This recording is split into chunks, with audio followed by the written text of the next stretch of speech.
especial en este día en el que estamos. Ya el jueves los judíos celebraron su Pascua. Obviamente no pueden hacer sacrificios, ya no tienen templo, pero hacen todo el ritual y toda la cena y todo lo que tiene que ver sin haber de por medio sacrificio. Y recordando a ellos su liberación. Yo creo que hay 12 fechas que deben ser siempre recordadas y animar a la gente a que pueda usar esas fechas. Una es esta, lo que llaman la Semana Santa, ¿ya? O la Pascua, y la otra es Navidad. No son, como dicen algunos, recuerdos y fiestas paganas, ¿ya? Yo recuerdo el nacimiento de Cristo Jesús, yo me acuerdo de lo que Jesús hizo cuando estamos ahora en este tiempo. Entonces yo sé, hay algunos que dicen que esto es pagano, que esto es aquí, que cómo es posible. Sí, cuando estudiamos nosotros el miércoles, cuando el Señor instituye la cena, dice que esto debe hacerse en memoria de mí.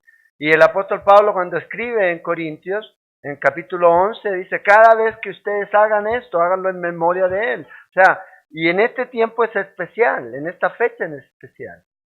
Porque hemos dicho que era lo no el mundo, sabe que este es un día en donde, o esta es una fecha en donde los cristianos, ¿ya?, recuerdan la muerte y la resurrección de nuestro Señor Jesucristo. Y aquí con mayor razón, porque los cristianos y no cristianos, ¿qué esperan? Las vacaciones de Semana Santa, ¿ya?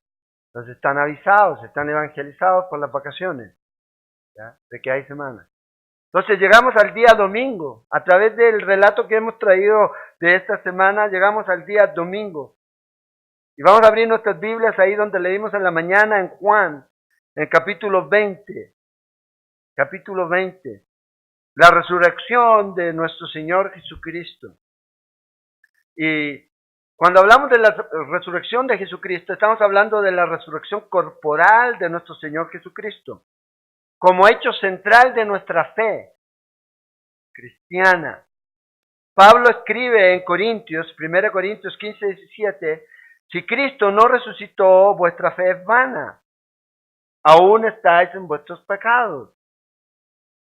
Entonces, esta mañana vamos a hablar acerca de este hecho central de nuestra fe.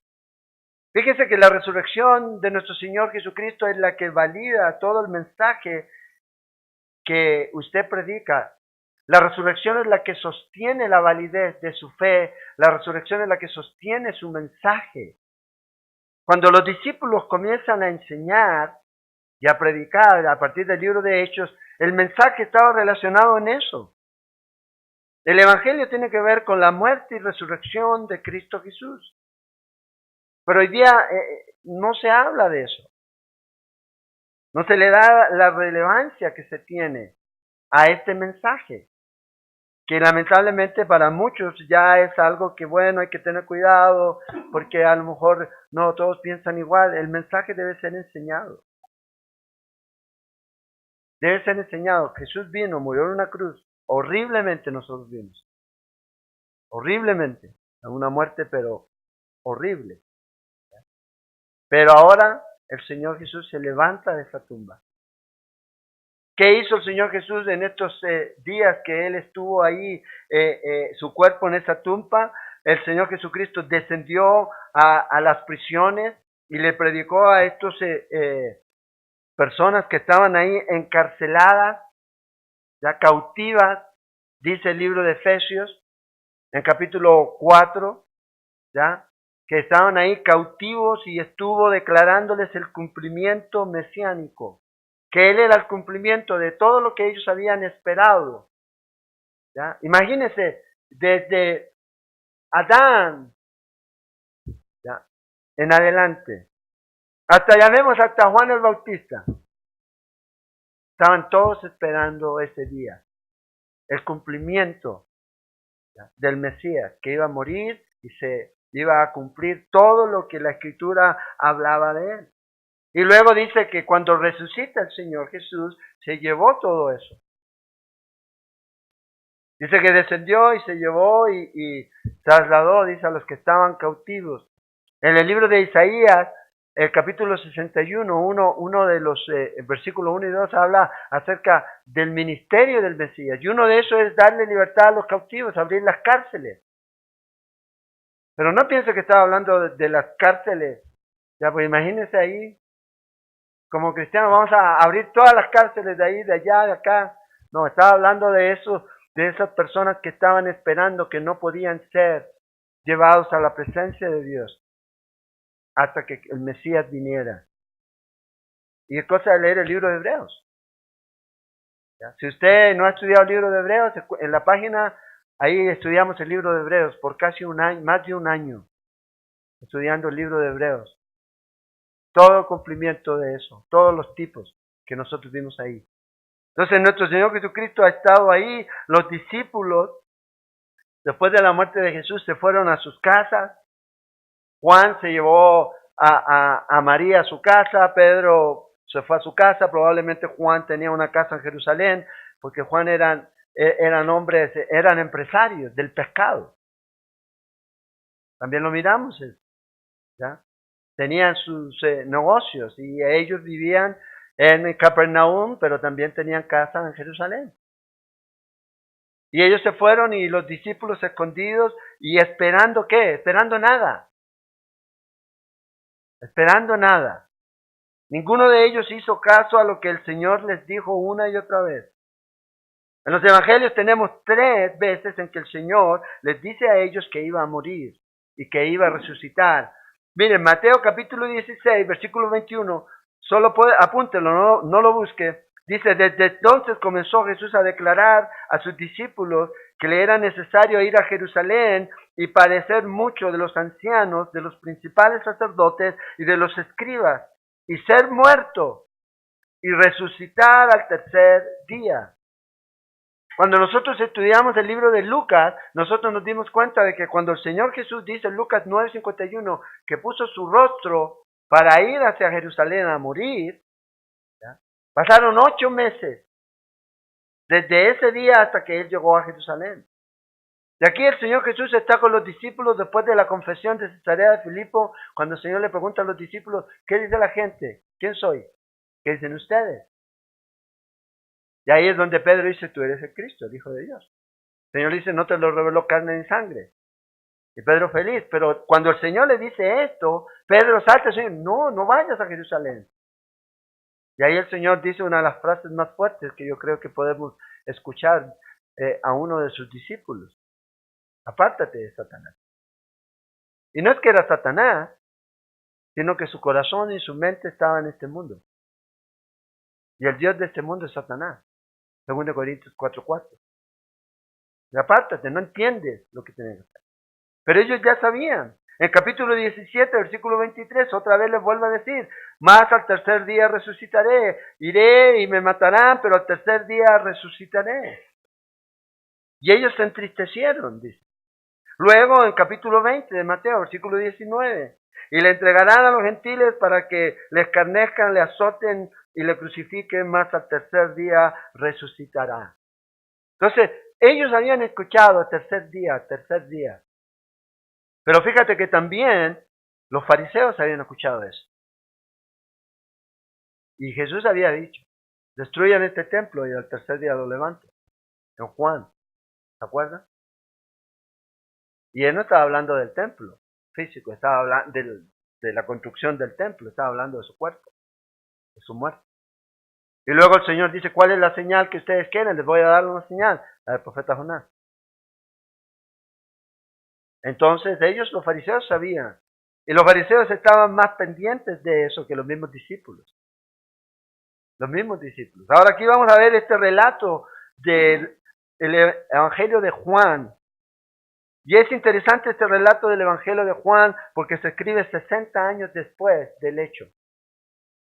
Entonces hay cosas que Juan no nos menciona porque ya estaban en los otros evangelios. Mateo, ya estaba Marcos, que es la base de los otros dos, ya estaba circulando. Entonces, Juan va a dar detalles aquí que no están en los otros Mateo, o sencillamente va a obviar, no es que haya una contradicción en ellos, sino que Juan está diciendo, hey, esto es lo que yo quiero que ustedes sepan acerca del Hijo de Dios, porque el mensaje del Evangelio de Juan es ese, que conozcan que Jesús es el Hijo de Dios. Ese es el propósito del Evangelio. Y esto es lo que Juan está mostrando aquí. Entonces, en el versículo 1 dice que el primer día de la semana es domingo. ¿Ya? Domingo. Dice María Magdalena, y toma atención a esta mujer, a María Magdalena, dice que fue de mañana. La traducción dice que fue madrugada, oscuro, temprano. Y la idea aquí de esto es que ella fue a la cuarta vigilia, a la cuarta guardia de los romanos. Los romanos dividieron la noche en 4. Esto quiere decir que ella fue entre las 3 de la mañana y las 6 de la mañana. Por eso estaba oscuro. Por eso estaba oscuro. Cuando yo propuse hacer el domingo de resurrección a las 6 de la mañana, ¿ya? Algunos, ay, pero tan temprano. Ella fue, imagínense, ¿ya? De las 3 a las 6, no fue sola, dice que iban 3 mujeres más con ella. Y iban estas mujeres, dice, siendo aún oscuro al sepulcro. Llegó ahí a ese lugar y vio que la piedra, dice, la piedra del sepulcro había sido quitada, dice, y vio quitada la piedra del sepulcro. Entonces, el domingo para los judíos comienza a las 6 de la tarde del sábado. Y va a correr hasta las 6 de la tarde del domingo. Ese es el día domingo. Entonces Jesús pudo haberse levantado después de las 6 de la tarde, en cualquier momento. Ya no estaba ahí. Y ahí van temprano, ya, luego de haber preparado más cosas para echarle al cuerpo de Jesús, iba muy temprano ahí, a poner todo lo que ellas habían preparado en el cuerpo de Jesús. Ahora, es interesante que María Magdalena y las demás fueran. Los discípulos estaban atemorizados. Ahora, María Magdalena y las demás no iban con la intención de ver a un Cristo resucitado, sino que ellas iban a ver a un Cristo muerto. Probablemente ellas querían mirar por última vez el cuerpo de Cristo, antes de que ya le echaran todo y definitivamente iba a quedar ahí. Pero iban aquí ellas a este lugar. Ahora, ¿qué sabemos de María Magdalena? Lucas capítulo 8 nos dice algo acerca de ella. En el versículo del 1 al 3, dice que María Magdalena, ya, era esta mujer que Dios o que Jesús le había liberado de 7 demonios. O sea, era una mujer que había sufrido mucho en su vida. Imagínese un demonio, pero imagínese 7. ¿Qué tipo? No sabemos. Pero esta mujer había sido liberada. Y dice ahí en el versículo 3 que esta mujer y las otras que iban con él servían a Jesús con sus bienes. Entonces, esta es una mujer que amaba a Jesús. Lo amaba. Porque al que más se le perdona, más ama. Imagínense, 7 demonios. Y ahora Jesús no le dijo, no, ahora tú tienes que irte a una clase de liberación y luego después de 3 años me sigues. No, el Señor la liberó y vámonos. Y le servía al Señor. Es esta mujer la que madrugó muy temprano, antes del amanecer. Y cuando llegó aquí, se encontró que la piedra había sido quitada. ¿Quién quitó la piedra? Mateo capítulo 28, versículo 2, nos dice que fue el ángel. Un terremoto dice que el ángel vino y movió la piedra. Ahora, no es para que Jesús saliera, sabemos eso. Era para que la gente entrara. A ver, que ahí ya no estaba. Ahí. Entonces aquí vemos a esta mujer, María, vio, se asomó, no entró porque para entrar a la tumba hay que bajar, se asomó y vio que la piedra no estaba. E inmediatamente ella dijo, wow, algo pasó, no está, se llevaron el cuerpo de Jesús. Ahora, una cosa interesante que podemos aprender de la vida de María es que no hay vida demasiado difícil que Dios no pueda limpiar y cambiar. ¿Ya? Y yo creo que usted nunca debe perder las esperanzas de nadie. Si Dios pudo liberar a esta mujer, ¿ya? En esa condición puede hacerlo con cualquiera. ¿Qué es lo importante y qué es lo que realmente usted puede ver en la vida de esta mujer? Es que una vez que fue liberada, para que realmente pueda haber una evidencia. ¿Cuál es la evidencia que yo puedo ver? Es que esta mujer siguió el resto de su vida a Jesús. El resto de su vida. Ve, aquí está en el final de la vida física, llamémoslo así, de Jesús. Hasta el final. Entonces, una verdadera transformación siempre va a producir un cambio. Y siempre va a producir seguidores de Jesús, discípulos. Una transformación que es emocional, ¿ya? Una transformación que solamente es externa, nunca va a producir seguidores de Jesús. Que vayan a seguir a Jesús hasta el final. Pero esta mujer sí. Entonces dice, versículo 2, corrió y fue a Simón Pedro y al otro discípulo. Aquí en el griego dice que fue a casas distintas. Uno Pedro y luego a Juan. O sea, imagínense, ahora no estaba muy lejos de Jerusalén la tumba. Pero sí, en la oscuridad, corriendo, dice que fue al otro discípulo, a Juan, aquel, dice, al que amaba a Jesús. Esa es una de las notas características de Juan. En los evangelios y en sus cartas se refiere a sí mismo, no con nombre, pero sí como el que era amado por Jesús. Ahora, ¿eso quiere decir que él era el único amado por Jesús? No, somos todos amados por Jesús. Todos nosotros podemos decir, yo soy el amado de Jesús. ¿Cómo sabemos eso? Miremos la cruz. Él murió por nosotros.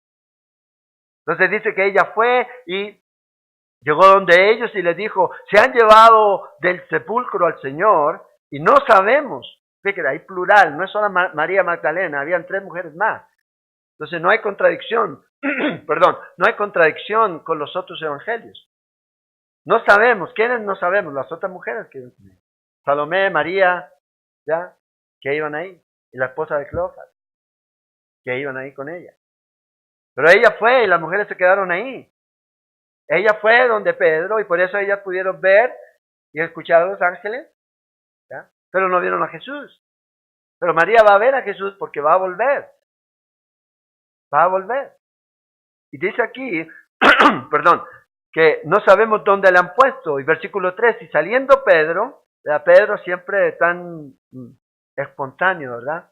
Sale inmediatamente. No piensa, no, él sale. Y el otro discípulo, el amado. Y fueron al sepulcro, corrieron los dos juntos, pero el otro discípulo corrió más a prisa. Ahora, esto está inspirado. No piensen que aquí que Juan está rajando de que él era mataronista o que corría o que... No, está inspirado, alguna razón tiene de estar aquí. Dice que Pedro llegó después. Entonces primero llega este discípulo ahí a ese lugar. Y vamos a ver que este discípulo no va a entrar a este lugar. Ahora, Pedro, recuerden, había negado al Señor Jesús. Y este otro hombre era el que estaba cuidando a María, la madre de Jesús. Porque tampoco piensen que era un muchacho de 18 años. Ya era una persona que trabajaba, era pescador, tenía su oficio y podía cuidar de María. Y estos fueron ahí. Dice que Pedro se quedó atrás y Juan corrió. ¿Y qué van a hacer? Van a inspeccionar la tumba. Fíjese, versículo 5. Muy temprano lo hicimos hoy día, por eso me cierra la garganta. Dice, y bajándose a mirar, vio los lienzos puestos allí, pero no entró. Juan no entró. Miró. Pero no entró. Luego llegó Simón Pedro tras él y entró en el sepulcro y vio los lienzos puestos allí. Y el sudario, el famoso sudario que va en la cabeza y que ustedes han oído hablar del sudario de Turín, es falso. ¿Ya? es falso. Eso no tiene en realidad ningún evidencia. ¿Ya? Y está ahí, la Iglesia Católica dice que ahí está, y ahí está el rostro de Jesús, dice que no tenía parecer. De hecho, es difícil conocer a Jesús después de la resurrección por los discípulos. Entonces, dice que ahí estaba puesto y que lo otro estaba ahí, como que se quedó la forma y que algo salió, el cuerpo salió y eso quedó formado. Y lo que estaba en la cara estaba doblado ahí en la cabeza, la cabecera. Entonces, obviamente eso tenía que estar mostrando de que algo había ocurrido ahí, que no se habían llevado el cuerpo de Jesús, sino más bien que el cuerpo de Jesús había salido de ahí. ¿Por qué? Porque si se hubieran llevado el cuerpo de Jesús, se hubieran llevado todo. Todo.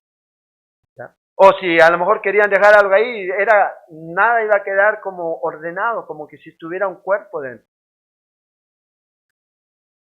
Entonces, ellos miraron ahí, vieron el sudario que había estado sobre la cabeza de Jesús, no puesto con los lienzos, sino enrollado en un lugar aparte, en la cabecera. Entonces entró también el otro discípulo, Juan, que había venido primero al sepulcro y vio y creyó. Ahora pregunta aquí, ¿dónde estaban los soldados? Acuérdense que los fariseos, ¿ya?, fueron donde Pilato. Nosotros oímos decir a este que iba a resucitar. Entonces tenemos temor de que vengan sus seguidores y se roben el cuerpo. Parece que tenían más fe que los mismos discípulos, ¿ya?, de que él pudiera hacer. Ellos sabían que él era el Mesías. Ellos sabían, por las escrituras sabían que él era el Mesías. Pero ellos estaban rechazando eso. Entonces los soldados romanos o los guardias que estaban ahí, después del temblor y después de asustarse con los ángeles, fueron donde los sacerdotes y dijeron lo que había ocurrido. Y ahí se planeó toda, ¿verdad?, esta historia de que habían robado el cuerpo de Jesús. Ahora, los soldados estaban corriendo el riesgo de sus vidas y los sacerdotes le dijeron, no se preocupen, nosotros vamos a hablar para que ustedes no mueran.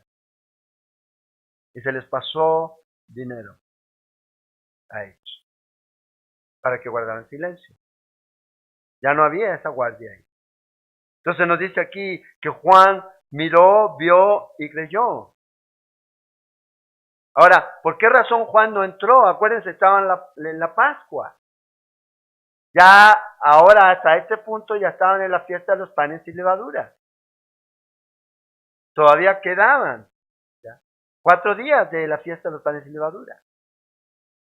Entonces probablemente algunos dicen no quería profanarse, no quería contaminarse para no quedar fuera de esta fiesta. Pedro no pensó nada en eso, ni de profanarse, ni limpio, ni nada. Llegó y se metió, ¿ya?, donde estaba el sepulcro de Jesús. Acuérdense que ellos no podían tocar ni muertos ni nada de eso cuando estaban en fiesta porque quedaban impuros. Tenían que bañarse y esperar todo el día para poder seguir guardando la fiesta o haciendo la celebración que ellos hacían ahí. Entonces, aquí entra este hombre, ve, el otro se queda afuera y una vez que el otro entró, él va a entrar a ese lugar. Ya no había guardias, los romanos los guardias ya estaban informando todo esto. Ya esto era algo que no se iba a poder detener. No iban a poder acallar la voz, ¿ya?, de Dios. El testimonio de la resurrección. Por más que ellos dijeron que no hubo resurrección, la forma fácil de poder demostrar que no hubo resurrección es dónde está el cuerpo. Muéstrame el cuerpo. Es todo, era lo único que tenían que decir.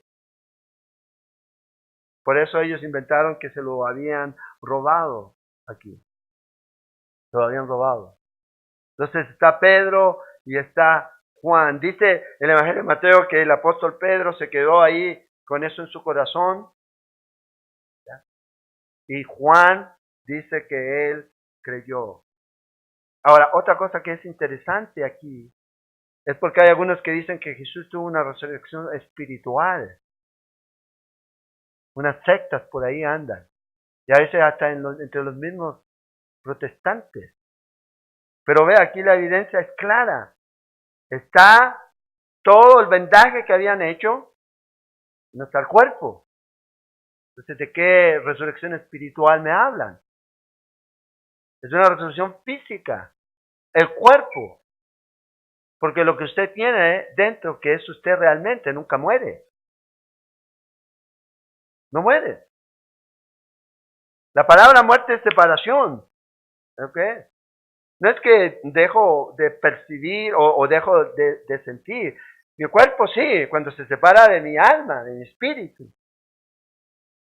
Pero su espíritu sigue sintiendo dolor, sufrimiento, gozo, paz. Depende del lugar que vaya. Depende del lugar que vaya. Entonces Jesús no estaba ahí, su cuerpo no estaba ahí. El sudario estaba doblado y todas estas túnicas que le habían puesto, esos vendajes, estaban ahí, como que si él hubiera salido de ahí. Entonces hay una resurrección física, sí. Si Cristo resucitó así, entonces quiere decir que para nosotros también hay esa resurrección física. Que no vamos a vivir eternamente en este cuerpo. Ya sea, si usted se muere, no le tenga miedo a la palabra muerte. Jesús dijo, no temáis a los que pueden matar al cuerpo. Pero más el alma no lo pueden tocar. Entonces, ¿a qué es? El punto es este. El punto es que si yo muero, yo voy a levantar. Dios me tiene un cuerpo para mí. Soy presente al Señor. Y vamos a ver eso. Presente al Señor. En el momento que muero. Usted ve ahí el guante de uno. Lo que hacía que moviera lo que estaba dentro. Para relacionar, interactuar con usted y conmigo. Para conocernos. Pero ya en lo eterno, ya no necesito este cuerpo. Y Pablo lo dice en 1 Corintios 15. Entonces aquí ellos están mirando y la conclusión que Juan sacó es que Jesús había resucitado ahí. Pedro se quedó ahí, ¿ya? meditando en esto. Lucas dice que Pedro se fue maravillado de lo que había sucedido. Ahora vea lo que dice aquí en el versículo 9. Los discípulos. ¿Cuál era su condición espiritual de ellos en este momento? Porque aún no habían entendido la escritura que era necesario que Él resucitase de los muertos. Acuérdense, Juan hace un comentario de esta situación, 60 años después, y dice, esto está ocurriendo porque aún no entendíamos las escrituras. No entendíamos, dice que por eso ellos volvieron, volvieron los discípulos a los suyos. Pedro a su casa y Juan con María. Volvieron. ¿Por qué? Porque no habían entendido las escrituras con respecto a la resurrección. Salmo 16, versículos 9 y 10. Ahí está la profecía en este salmo. No dejarás mi alma en el Seol, ni permitirás que tu santo vea corrupción. Ahora, ¿cómo sabemos que este salmo es aplicado al Mesías? Lea Hechos 2. Ahí está. El apóstol Pedro lo aplica a Cristo Jesús. La resurrección. Y dice que me mostrarás la senda de vida y en tu presencia y plenitud de gozo, delicia a tu diestra para siempre. Entonces eso hay en el Señor. Cuando yo me voy de aquí, ¿qué voy a tener? Plenitud de gozo y delicia inigualable. ¿Con quién? En su presencia. En su presencia. Y Pablo lo tenía muy claro cuando escribe en 2 Corintios. Ausentes al Señor o presentes. Si yo estoy en este cuerpo, soy ausente al Señor. Sí, usted dice, está adentro, sí, pero usted no lo ve. Pero cuando usted no está en este cuerpo, usted está presente al Señor y lo ve. Lo va a ver. Y lo va a tocar y va a hablar. En Isaías, el capítulo 26, versículo 19, hay otra profecía acerca de esto también. En Salmos, el capítulo 2, versículos 7 al 9. También hay profecía aquí. Dice que Él lo quiso, Dios lo quiso quebrantar. pero no lo iba a dejar ahí.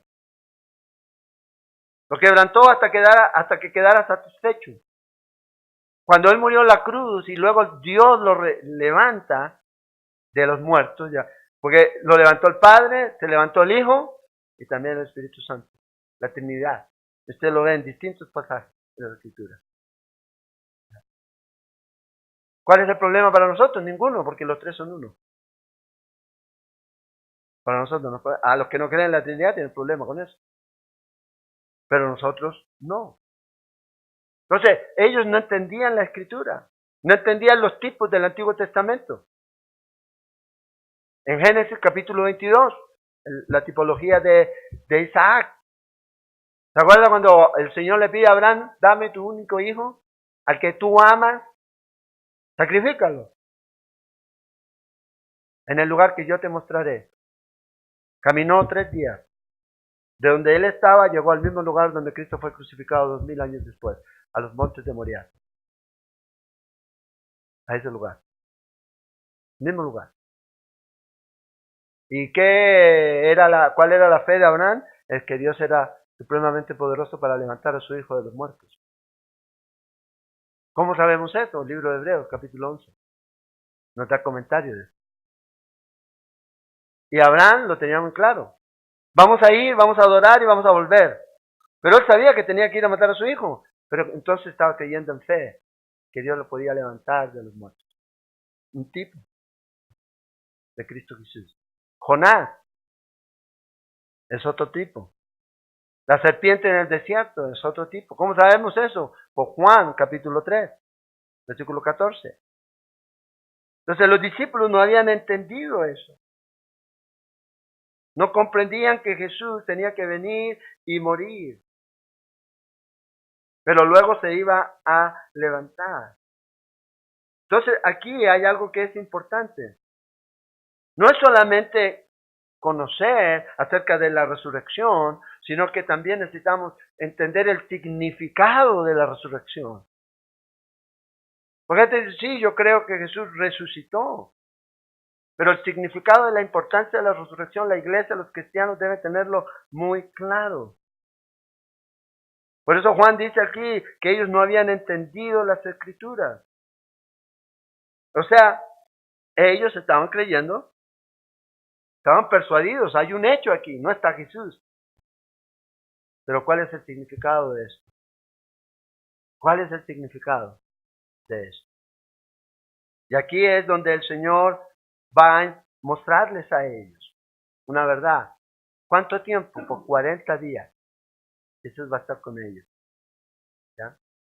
Estos son 40 días. ¿Ya? Hay muchos que usan los números 40. ¿Ya? No tiene mayor connotación, son 40 días, nada más. 40 días no te va a hacer mejor. ¿Ya? Sí, porque podríamos decir 40 años en el desierto, los destruyó a todos. Los hizo mejor. Todos perecieron los 40 años. ¿Cuántos entraron a la tierra prometida después de 40 años en el desierto? 2. Entonces 40, sí, número completo. ¿De lo que es? Sí, yo sé que a algunos les gusta estar significados de números. ¿Ya? Pero el Señor estuvo por 40 días enseñándoles a ellos. ¿Y qué es lo que les enseñó? Les voy a mencionar algunas cosas que Él les enseñó a ellos, que tenemos en las cartas del apóstol Pablo. Porque dice, bueno, ¿y en qué momento le enseñó a Pablo? Sí, por 3 años. En Gálatas. ¿Se acuerda cuando usted lee Gálatas? Dice que él estuvo en el desierto. ¿Ya? Y él estuvo recibiendo del Señor. Por eso Pablo puede decir en Corintios, yo les voy a dar a ustedes lo que yo recibí del Señor, hablar de la Santa Cena. ¿Cómo iba a hablar de la Santa Cena si él no estuvo presente ahí? ¿Cómo lo recibió? El Señor se lo enseñó. Y vea lo que dice Pablo acerca del significado de la resurrección. La resurrección nos dice en el libro de Romanos capítulo 1, versículo 4, para que anote ahí, dice que Dios o que Jesús es declarado Dios, Hijo de Dios, con poder, según el Espíritu de santidad por la resurrección entre los muertos. O sea, la resurrección significa que Jesús es el Hijo de Dios. ¿Qué quiere decir eso? Que Él es Dios. Es lo primero. Segundo, En Primera de Tesalonicenses, el capítulo 4, versículo 14. La resurrección significa que tenemos garantía para nuestra propia resurrección. Es la garantía, porque dice Pablo ahí en Tesalonicenses, si creemos que Jesús murió y resucitó, así también traerá Dios con Jesús a los que durmieron en él. Tenemos esa garantía. ¿Cómo sabemos que nos vamos a levantar? Porque Él resucitó. Acuérdense, Él es la primicia. Algunos dicen que todavía la primera resurrección no ha empezado, pero si la primera resurrección no ha empezado, entonces Cristo no resucitó. Él es la primicia, Él ya se levantó de los muertos. Y Él abrió la puerta. Oh, ¿dónde está sepulcro tu victoria? Ya no tiene victoria, porque el morir es ganancia, dice Pablo. Porque es mucho mejor estar con Él. Pablo lo tenía clarito. Tercero, la resurrección significa que Dios tiene un plan eterno para estos cuerpos nuestros. Acuérdense, cuando usted lee en 1 Corintios capítulo 6, el verso 19 dice que ustedes no son dueños de este cuerpo, son de Él. Y Él tiene un plan, un propósito para nosotros. Va a transformar este cuerpo. Ahora, yo sé que usted a lo mejor está diciendo, pero yo tengo como 100 años y apenas me pongo este cuerpo. ¿Y qué va a pasar? Dios lo va a transformar.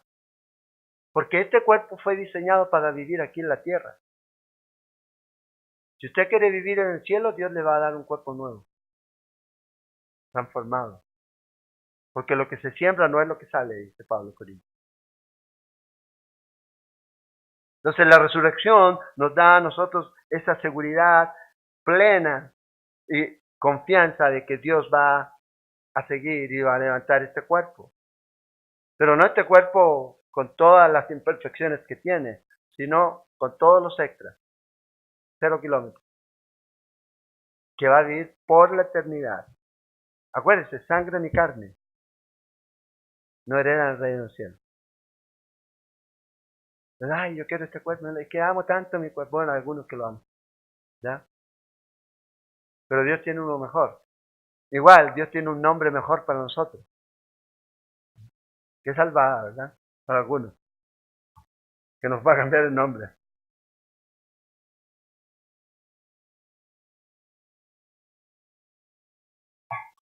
La resurrección significa que Jesús tiene un ministerio continuo. Continuo, no ha terminado. ¿Y cuál es el ministerio que tiene Jesús? Dice que en Hebreos 7:25, por lo cual puede también, dice, salvar perpetuamente a los que por Él se acercan a Dios. Fíjate, dice, viviendo siempre para interceder por ellos. Entonces, ay, es que en la iglesia nadie no ora por mí, pero hay alguien más grande que está hablando por ti todo el tiempo. Y a veces no lo hemos entendido. Es Jesús. Y si no fueran por las oraciones de Jesús, muchos de nosotros estaríamos tirados en el desierto. Él nos ha guardado. Y eso es lo que Él hace. Lo hace bien. La resurrección número 5, yo creo que es, significa que el cristianismo y su Dios son únicos.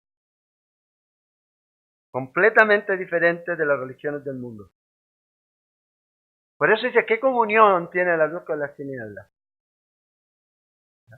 ¿Qué comunión? No hay. El cristianismo es único. Y no es porque seamos, digamos, es que es lo mejor. De hecho es lo mejor. Es lo mejor. Y no es porque lo diga yo, es porque ya Dios lo creó. Seguidores de Cristo. Porque Cristo es el mejor. Entonces, la gente a veces quiere andar con muletas. Quiere andar con muletas y usa personas o usa esto, usa aquello. No, Cristo es lo mejor. El cristianismo y la prueba de la resurrección nos muestra que el cristianismo y el Dios del cristianismo es único, no hay otro. No hay otro. Es que los musulmanes creen lo mismo creen en el mismo Dios de nosotros. No, no. Alá no es el Dios de los cristianos. No es el Dios de los cristianos. Ellos no creen ni que era Jesús como Mesías. Entonces, ¿cómo van a creer en el mismo Dios? Lamentablemente algunos repiten y no han leído el Corán. De donde hablan ellos. Y Jesús no fue crucificado. No es igual. El cristianismo es único. Y una de las cosas que lo identifica es que Jesucristo dijo que Él era el camino, la verdad y la vida. Ni Mahoma, ni Buda, ni Confucio, ¿ya? Ni ningún otro hombre puede decir eso. ¿Y cómo lo mostró Jesús? Levantándose de los muertos. ¿Quién se ha levantado de los muertos? Nadie, solo Él. La resurrección, por último, significa que aunque parece que Jesús murió en la cruz como un criminal, en realidad murió como un hombre sin pecado, por amor y autosacrificio. ¿Para qué? Para llevar la culpa de nuestro pecado. Entonces, había algo que pagar, y era mi pecado, porque la paga del pecado es la muerte. Entonces Jesús fue a la cruz y pagó el precio. Y cuando Jesús resucitó, recibió el recibo pagado. Y ese es el que exhibe.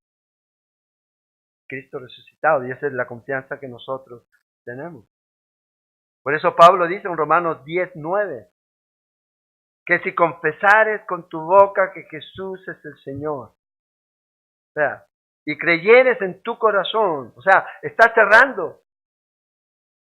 Dice, si confesares con tu boca, primero que Jesús es el Señor, y creyeres en tu corazón que Dios le levantó de los muertos, posiblemente, a lo mejor, quién sabe, podrás ser salvo. No dice eso. Dice, serás salvo. ¿Por adoptar una religión? ¿Por adoptar un sistema? No, por creer en Cristo Jesús como el Señor y Salvador, el que murió en mi lugar y se levantó al tercer día mostrando de que el precio había sido pagado en la cruz. Y puedo tener esa seguridad y caminar en seguridad. Entonces, esto es parte de lo que la resurrección debe significar para los cristianos. Y esto es lo que Jesús está llamando, a que nosotros creamos en esto. Por eso la gente trata de desacreditar la resurrección. Ahora veamos un poquito aquí rápidamente a María, no dejemos a María de lado. Aprendamos unas lecciones aquí de la vida de María Magdalena. ¿Ya? En versículo 11. Dice, pero María estaba afuera llorando, o sea, María fue, los buscó, claro, con sus túnicas y todo, iba a correr más lentos que ellos. Pues ellos vinieron y en eso se cruzaron y María volvió. Porque ella no quedó tranquila, ella quería encontrar a su Jesús. A mi Señor, dice ella. Dice que estaba llorando junto al sepulcro. Vea, hay dolor, hay tristeza. Genuina, real. Dice, y mientras lloraba se inclinó para mirar dentro del sepulcro. Es aquí recién. Donde ella se inclina. Y dice, y vio a dos ángeles con vestiduras blancas que estaban sentados, el uno a la cabecera y el otro a los pies, donde el cuerpo de Jesús había sido puesto. Ahora, esto es notable aquí en María, porque generalmente cuando alguien veía un ángel, desmayaba, traen el temor, pero ella no se dio ni cuenta de que eran ángeles. Más bien dice que ni siquiera les prestó atención. Ahora, esto es importante para nosotros. Si usted está buscando a Jesús, nada lo va a distraer de buscar y encontrar a Jesús. Pero si usted está buscando algo más, puede encontrar un ángel, puede encontrar un santo, puede encontrar a alguien aquí y allá, un sistema, una iglesia, una denominación o lo que sea, y usted va a perder la vista de Jesús, del que debe usted estar buscando siempre. Cuando realmente estamos buscando a Jesús, nada va a llamar la atención. Nada. Nada va a desviarnos de eso. Porque yo quiero a Jesús. Aquí ella estaba buscando el cuerpo de Jesús. Entonces vea, un ángel nunca va a ser un sustituto para el Señor. Entonces, ay, el Señor envía al ángel de la guardia para que me guarde. ¿Ya? Usted tiene a Jesús en su corazón, en el Espíritu Santo. ¿Ya? Sí, a veces Dios envía ángeles, sí, claro. Y a veces usted ni siquiera se da cuenta, pero Dios lo permite. Pero eso nunca debe ser distracción de lo que es importante, y lo importante es Jesús. Y fíjate, estos ángeles le preguntan a María y le dijeron, mujer, ¿por qué lloras? Le dijo, porque se han llevado a mí, fíjate, Señor.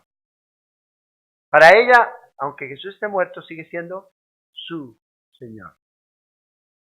Aunque ya no lo ve, sigue siendo su Señor. Y no sé dónde le han puesto. Entonces aquí hay como una reprensión a ella. ¿Por qué llora?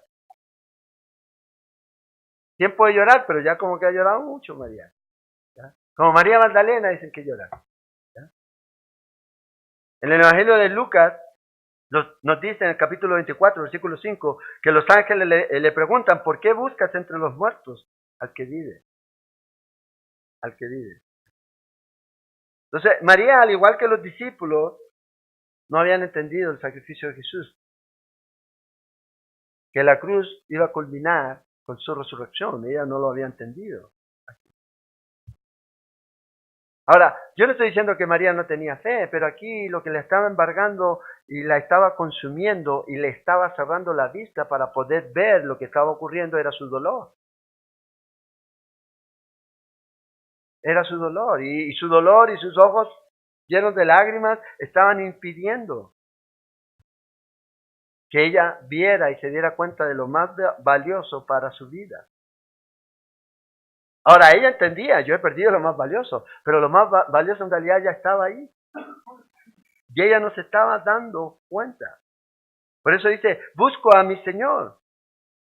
Sigue siendo su Señor. Entonces, marque ahí, si usted marca en sus notas, esta es una de las pocas veces en la Biblia donde alguien que se encuentra con ángeles no es embargado por el miedo. Y es en una mujer, empoderada ella. ¿Ah? En la gama de los hombres, dice, cuando había dicho esto, se volvió y vio a Jesús que estaba allí, mas no sabía que era Jesús. Entonces a veces el dolor nos ciega a ver a Jesús. No nos permite ver a Jesús. Estaba con esa pérdida ya tan arraigada dentro de ella que le impidió ver a Jesús y lo tenía ahí frente. Ahora, obviamente aquí Jesús estaba con su cuerpo glorificado. Y no es necesariamente la misma apariencia con la que Jesús estaba en la cruz. Sí, tenían sus marcas, ya cerradas y todo, pero sus marcas, porque esas mismas marcas son las que les va a mostrar a sus discípulos y especialmente a Tomás. Y esas marcas son las mismas marcas que usted va a ver y yo voy a ver cuando lleguemos al cielo.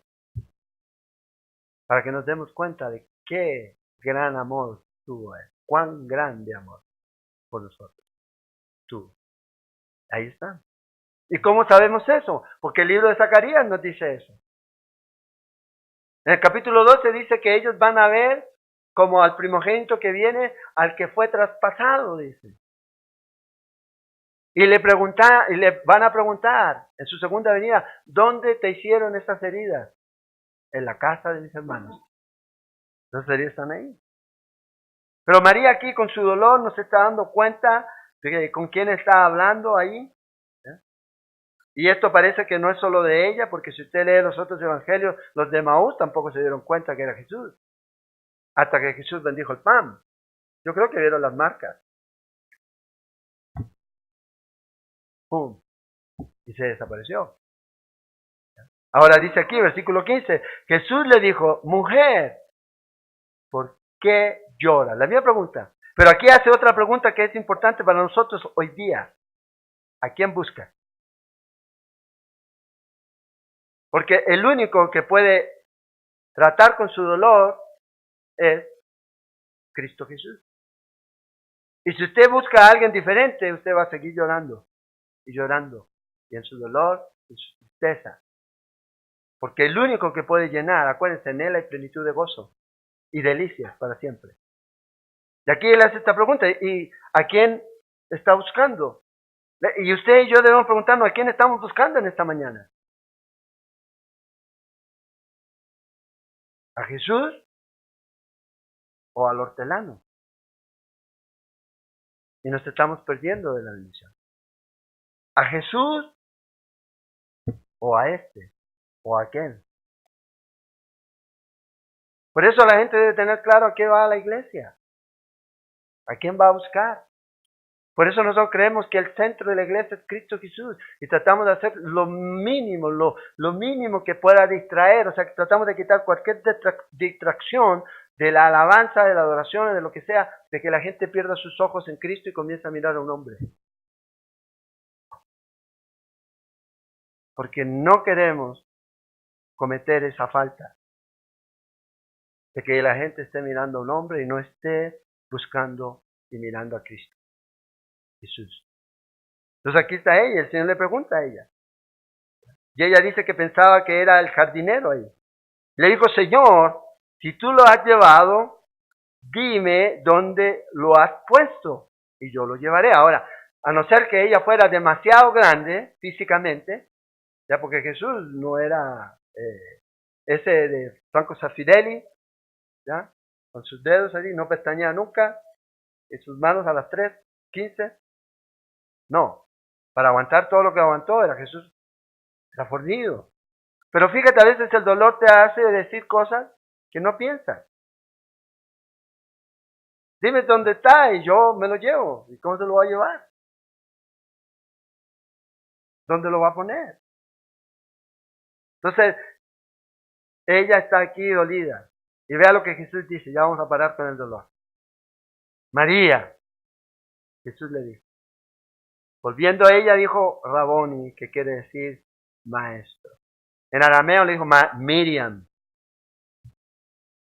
Lo que le dijo. Y ella inmediatamente escuchó la voz de su pastor, porque las ovejas oyen la voz de su pastor y lo escuchan. Juan 10:27. Las ovejas oyen mi voz, me siguen. Ella inmediatamente supo que era su Señor. Inmediatamente. ¿Usted conoce la voz de Jesús? ¿Está siguiendo su voz para que Él trate con su vida, en su dolor, en su tristeza, en su amargura, en sus sufrimientos? ¿O sigue sin escuchar y sigue sin buscarlo? Y eso es lo que el Señor le está dando a ella. Fíjate, no solo va a encontrar el cuerpo de Jesucristo, sino va a encontrar a Jesucristo vivo. ¿Cuál es la expectativa que usted tiene cuando usted busca a Jesús? Cuando usted ora al Señor. Que Dios haga algo o que Dios no haga nada. Porque eso va a depender de quién crea usted que es Dios. ¿Un Dios vivo o un Dios muerto? Que cuando buscamos, Dios en su gracia y su misericordia, a pesar de nuestra duda, a pesar de a lo mejor de estar cegados, Él se muestra a nosotros. Y nos dice José, nos dice María, nos dice Juan, Mayela, Marixa, Marta. Nos llama el Señor. Y usted lo escucha y usted, wow, no quiere separarse. Dice, Jesús le dijo, no me toques. Y aquí no es que no lo toque. Aquí la idea en el texto es que ya lo había tomado. Dijo, te perdí una vez y no te voy a perder otra vez. No es que, ay, no me toque porque yo soy muy santo. No era eso. Hoy día hay algunos pastores que ay, digo yo, ¿ah? Intouchable, intocable. No, aquí Jesús lo que está diciendo es, ya, me asfixias. Pero imagínense cómo usted, si Jesús ya no esté, cómo usted debería estar aferrado a Él. ¿Por qué estás aferrado a alguien que no te puede dar ninguna seguridad? ¿Por qué estás confiando en alguien que no te puede dar ninguna seguridad? ¿Por qué estás dirigiendo a alguien a que confíe en alguien que eres tú que no le puedes dar ninguna seguridad. Es a Cristo. Ya dijo aquí, ya te tengo, ya no te suelto. El Señor le dice, porque aún no he subido a mi Padre. Mas ve a mis hermanos y dile, suba a mi Padre y a vuestro Padre. O sea, fíjate, es su Padre por naturaleza. Y a la vez nosotros es nuestro Padre porque somos adoptados hijos suyos. O sea, hace una diferencia aquí el Señor. A mi Dios y a vuestro Dios. A mi Dios y a vuestro Dios. Entonces el Señor le está diciendo aquí, no te aferres a mí, sino ve y dile a los discípulos lo que ya viste. Ya sabes que estoy vivo, ya sabes que yo estoy ahí. Y luego el Señor les va a dar la promesa que Él iba a estar con ellos todos los días hasta el fin del mundo. Hasta el fin del mundo. Por tanto, le manda al Señor aquí y le dice que vaya y le diga a sus hermanos. ¿Y qué hace María? Dice el verso 18, fue entonces María Magdalena para dar a los discípulos las nuevas de que había visto al Señor. Y que Él le había dicho estas cosas. O sea, cada vez que tú ves al Señor, el Señor te habla. Debes tener esa expectativa. Entonces uno dice, bueno, ¿cuándo lo veo? Bueno, cuando tú abres la Biblia, Dios te está hablando. O sea, la gente dice, terrible el silencio de Dios. ¿Cuál silencio de Dios? Si Dios ha estado hablando. Con las Escrituras. Es que a lo mejor puede haber que yo estoy pidiendo algo y el Señor me dice, espera. O a lo mejor me dice, no, pues yo no quiero escuchar eso. Pero el Señor nos ha hablado de muchas maneras. Y por último, dice Hebreos 1, que nos ha hablado por Cristo. Hebreos 1:1. Por el Mesías. Y ella fue como buena mujer, gloria a Dios por eso, y declaró el mensaje. Ahora fíjate aquí que es interesante. La está colocando a esta mujer como un heraldo del Evangelio a los hombres. Ahora, esta mujer nunca iba a llegar a ser un apóstol. Probablemente nunca iba a llegar a ser una predicadora, pastora. Porque no vemos de eso en la Biblia. Pero vemos que ella cumplió su misión. Como mujer, llevó las buenas nuevas. ¿Y tú crees que ella solamente se las entregó a los discípulos? Yo creo que con todo el que hablara. ¿De quién iba a hablar ella? De Cristo. Y este es el mensaje y este es el llamado para todos nosotros. Tenemos una esperanza bendita en Cristo. A un Cristo resucitado. ¿Qué vamos a hacer con ese mensaje? ¿Lo vamos a guardar o lo vamos a entregar? Imagínate tú si Cristo no hubiera resucitado. ¿Qué dice Pablo? Vana es nuestra fe. Aún estaríamos en nuestros pecados. O sea, estaríamos perdidos. No tendríamos perdón de pecado. Pero nosotros vemos por la palabra de Dios y la evidencia de que Cristo resucitó. Y que ahora está a la diestra del Padre intercediendo por nosotros. Y nos ha dicho a cada uno de nosotros, vayan y proclamen este mensaje. ¿Cuál mensaje? De un Cristo vivo. Pero, piensa en esto. A veces el mensaje no se compadece con la forma en que yo me muestro. Ay, si Cristo resucitó. Ay, qué dolor. No puedo más. Pero sí resucitó. No hay convicción. No hay convicción. ¿Quién te va a creer? ¿Quién te va a creer? Acuérdense, cuando más brillamos es cuando más sufrimos. La gente, ay, yo quiero brillar, entonces vas a sufrir. Y vas a tener que mostrar la luz que brilla en ti, que es Cristo Jesús. Es lo que vas a hacer. Pero tenemos esa esperanza de este Cristo resucitado con un mensaje claro. Si Cristo no hubiera resucitado, ninguno de nosotros hubiera estado aquí. Ninguno de nosotros. Su gracia y su misericordia se ve en eso. Y la gente trata de atacar, la gente trata de decir no, no, no. Pero ustedes y yo somos la evidencia de que sí, sí, sí. Vidas transformadas. Vidas transformadas. Jesús lo hizo con estos discípulos, con estas mujeres, y estos hombres transformaron el mundo. ¿Por qué creen ustedes que pudieron transformar el mundo?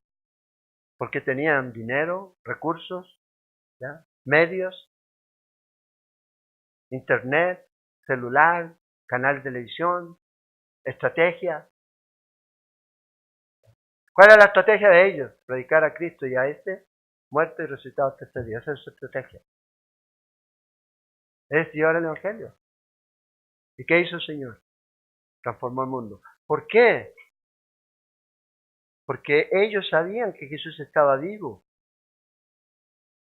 Ellos lo habían visto, lo habían tocado.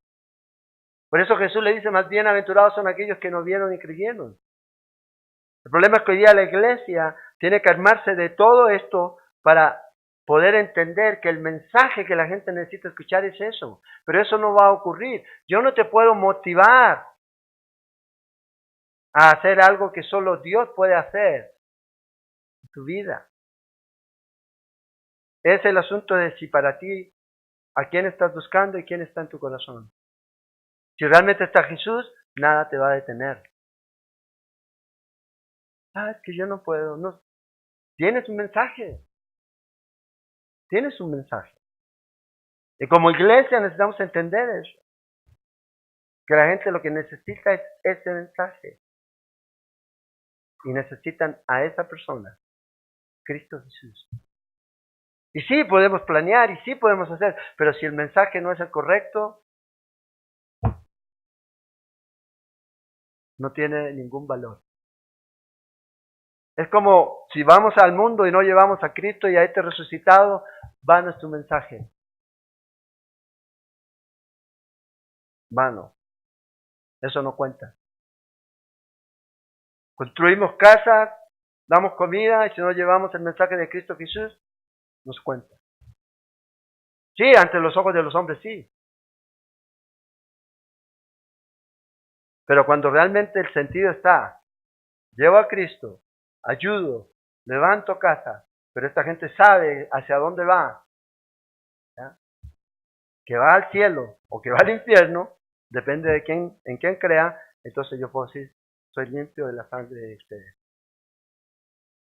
Es lo que dijo el apóstol Pablo. No he rehuido anunciaros el consejo de Dios, todo el consejo de Dios. La gente dice, es que quiero escuchar algo positivo. Vea, si usted lee la Biblia se va a encontrar que no es muy positiva. Pero tiene esperanza clara, un mensaje claro. Y ese mensaje es Cristo Jesús. Cristo Jesús. Murió en una cruz, se levantó al tercer día y hoy día está intercediendo por cada uno de nosotros. Que cuando estemos en la presencia de Dios nos vamos a dar cuenta, ¿cómo perdí el tiempo? ¿Cómo perdí el tiempo? Pudiendo haber aprovechado el tiempo para llevar este mensaje y servir como María. ¿Ya? Entonces, ha resucitado.